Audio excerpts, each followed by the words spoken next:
Beyond the mountains to the east, over the frozen wastelands and the ancient temples, rumours have spread of an evil rising from the Darklands. A wrath from times long past has found its way back to our world and is sending forth its legions of damned to every corner of our world to end all life. As a descendant of the warriors of light, you must seek out and defeat this ancient threat and send it back to the dark world. This is the story to the Age of Heroes, a side-scrolling hack-and-slash game where your objective is to navigate your warrior across 15 different locations, fighting your way through a myriad of beasts and monsters in order to defeat the ancient evil.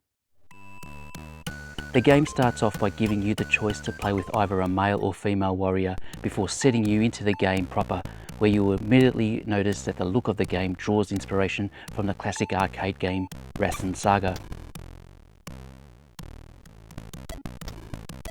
Your warrior moves at a steady pace as they are faced with a wide variety of enemies including snakes, flying demons, floaters, green beasts with and without shields, floating ghosts, and Grim Reaper type creatures to name a few. At times, vanquished enemies will drop health points and you are going to need them as you only get one life. Once the health energy is completely diminished, it's game over for you and you have to start from the beginning again as there are no saves or checkpoints.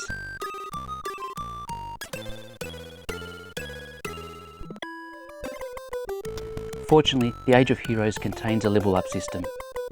Killing enemies results in points being allocated, and getting to a specific number of points will provide a level up, which not only extends the maximum level of health available to you, but it also fully restores your health. I personally like this level up system, and it certainly has a great impact on the game's overall design. In addition to killing nasty creatures, your warrior is also able to break stone tablets that reveal orbs. Picking up 5 orbs gives you the power to use light magic, which is an instant kill attack wiping out all enemies on screen when used.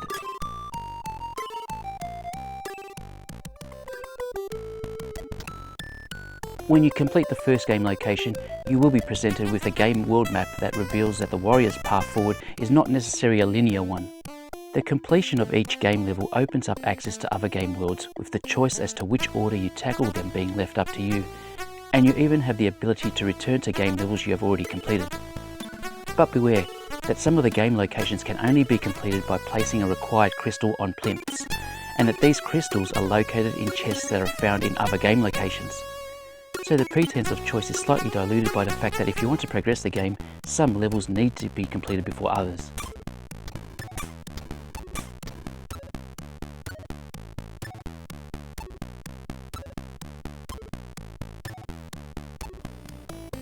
In addition to all this, you will have to deal with 3 different mini boss battles throughout the overall game. These do not pose much of a challenge, and once you finish off the mini boss, you are rewarded with a weapon upgrade.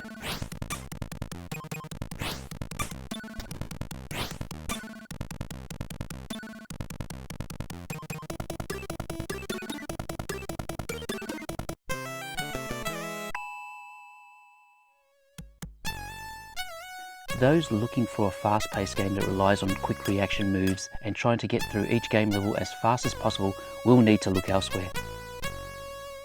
To get the most out of the Age of Heroes, you have to appreciate that the game design is centered around steady movement through each of the game locations and finishing off as many enemies as possible in order to accumulate points and level up as quick as possible. Taking the time with the first game location will allow you to easily accumulate enough points to get yourself up to level 3.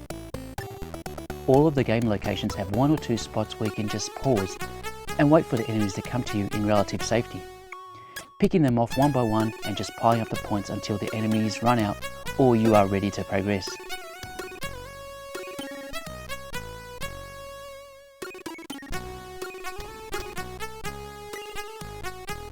If you take this approach, you will find that you do not have to revisit previously completed game locations too often, as this can become somewhat dull otherwise. The game's graphics are quite colourful, with your warrior character being of good size and well animated. The game does do a good job of making each location look different despite having quite similar features throughout. There are not too many issues with the game's level scrolling, but to be fair, it only has to handle linear left to right scrolling, and it will be this linear landscape play that may detract the gaming experience for those looking for some vertical movement with their arcade action.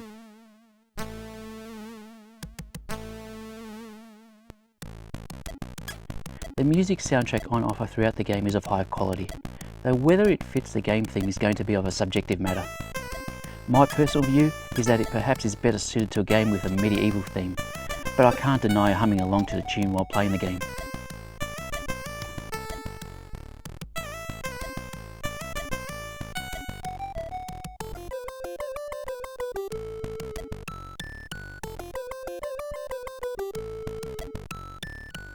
What I really appreciate about the Age of Heroes is that the game difficulty in normal mode has been designed with the more casual retro gamer in mind.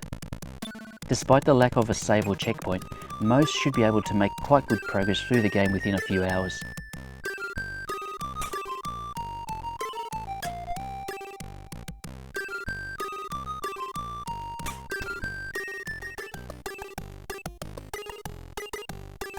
Get to the end of the 15th and final location, then you will find that you go one-on-one with the main boss enemy.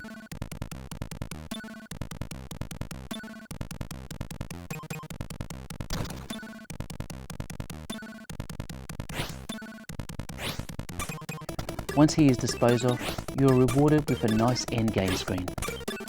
But your job is not necessarily finished.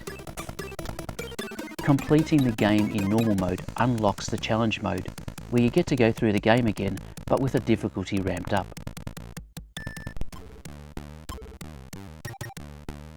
Completing the game in challenge mode will give you a second end screen. Normally, I would not bother with trying to go through a game the second time around, as I would have seen everything there is. But it is a testament to the gaming experience on offer with the Age of Heroes that compelled me to give the challenge mode a try as well.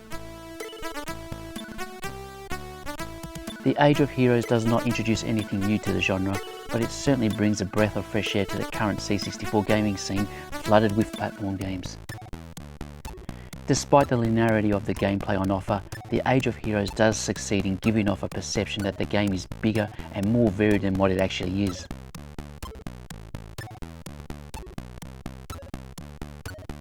The steady pacing along with a difficulty setting aimed at the casual player provides a good overall gaming experience that I found to be, to my surprise, quite addictive.